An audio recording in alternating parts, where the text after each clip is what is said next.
प्यारे विद्यार्थियों, एक बार फिर आप सभी का भूगोल की इस ऑनलाइन कक्षा में स्वागत है। पिछले वीडियो में हमने गोंड जनजाति की विशेषताओं की चर्चा की थी। इसी क्रम में आज हम भील जनजाति की चर्चा करेंगे। तो भील जो जनजाति है ये मध्य भारत में निवास करती है। तो इसका जो मुख्य निवास क्षेत्र है वो राजस्थान, मध्य प्रदेश और गुजरात। और राजस्थान का जो भीलवाड़ा है वो भील जनजाति से संबंधित है, जिसके नाम पर ही इस ज़िले का नामकरण है। भील जनजाति के लोग जंगलों में रहते हैं। वर्तमान समय में तो इनमें काफ़ी सुधार देखने को मिला है और ये अपने पास धनुष बाण शिकार के लिए रखते हैं। तो भील शब्द का अर्थ तमिल भाषा में विल्लुवर है, जिसका मतलब होता है धनुर्धारी। और संस्कृत साहित्य में भीलों को निषाद या पुलिंद जाति से संबंधित माना गया है। तो इस तरह से भीलों से संबंधित कई तरह की कल्पनाएं या मत मौजूद हैं।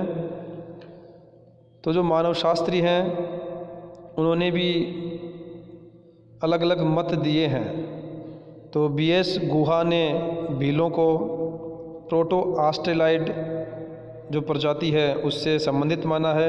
तो इनकी जो शारीरिक विशेषताएं हैं वो प्रोटो ऑस्ट्रेलॉइड प्रजाति से मिलती जुलती हैं। कर्नल जेम्स टोड ने भी इनके लिए कहा है कि ये मेवाड़ राज्य के जो अरावली पर्वत श्रेणियां हैं वहाँ रहते हैं और महाराणा प्रताप की इन्होंने सहायता की थी अकबर के विरुद्ध, तभी इनको मेवाड़ राज्य के चिन्ह में अंकित किया गया है। तो इनसे संबंधित कई तरह के मत हैं। तो भीलों में भी कई तरह की उपजातियां भी पाई जाती हैं। इनकी शारीरिक विशेषताओं की बात करें तो कद छोटा होता है, रंग काला होता है, नाक चौड़ी, बाल रूखे से होते हैं, जबड़ा कुछ बाहर निकला हुआ होता है और इनके पुरुषों की अपेक्षा स्त्रियां सुंदर होती हैं। शरीर सुगठित और सुडौल होता है। तो एक तरह से जो प्रोटो ऑस्ट्रेलॉइड प्रजाति है उनसे मिलते जुलते इनके लक्षण हैं। भीलों की अगर अर्थव्यवस्था की बात करें, अर्थात इनकी जो आर्थिक क्रियाएं हैं उनकी बात करें तो ये मुख्यतः कृषक हैं। मतलब 80% से अधिक जो भील हैं वो कृषि कार्य में लगे हुए हैं और आज भी ये स्थानांतरित कृषि करते हैं।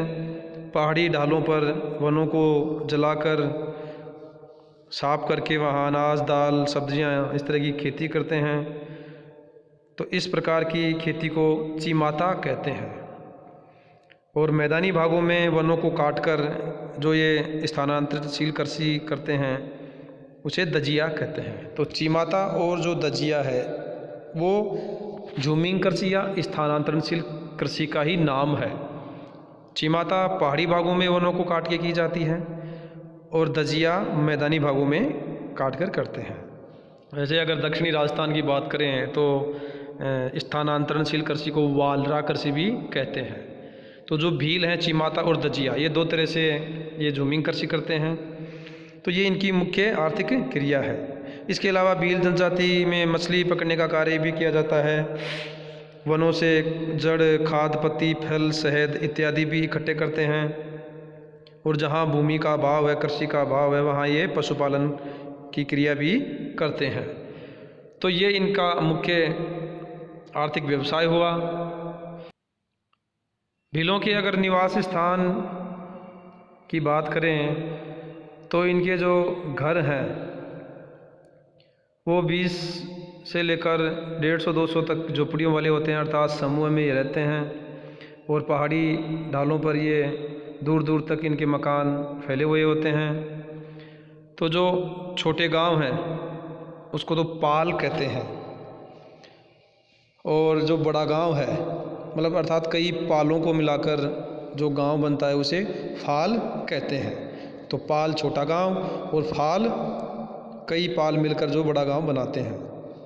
पाल के मुखिया को ये गमेती कहते हैं, जो गृह स्वामी कहलाता है।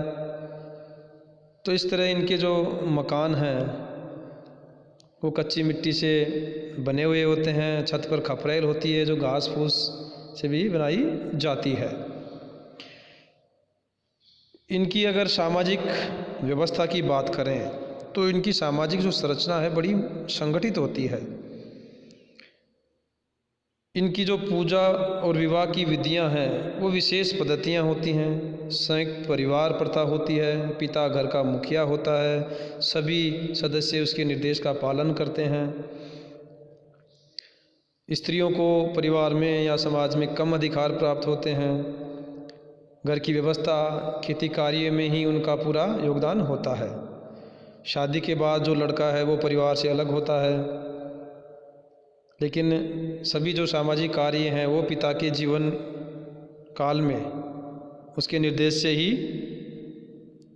किए जाते हैं। अर्थात लड़का अलग भी हो जाता है तो फिर भी वो पिता की बात ही मानता है।